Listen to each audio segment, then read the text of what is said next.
మార్పు దాని సహజ లక్షణం.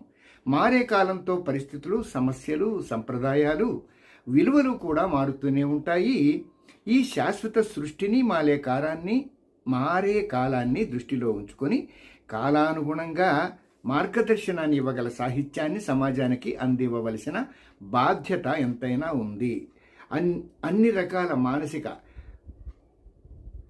స్థితి కలవారికి వారి వారి పరిస్థితులను దృష్టిలో ఉంచుకొని వారికి సౌకర్యాన్ని ఇవ్వాలనే తలంపుతో ఈ గ్రంథ రచన సాగింది. దీనివలన నా ఏకాంత సాధనకు కొంత ఇబ్బంది కలిగిన ఒకేసారిగా ఈ పురాణం 4 ఖండాలుగా సృష్టించబడ్డాయి.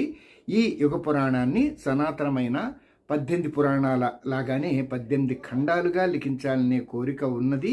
భవిష్యత్తు మన చేతుల్లో లేకపోయినా చేతిలోని కాలం ఆగనట్టు పరిగెడుతూనే ఉంది అంటూ వీరు ముందు మాటలో తెలియజేసిన ఖచ్చితంగా దాన్ని వారు పాటించేటట్లుగా గాయత్రి మాత అనుగ్రహం లభించింది వారికి.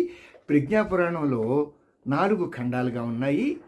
ఆ ఖండాలు, అందులోని ప్రకరణాలు ఏమిటో ఒకసారి మనం చూద్దాం.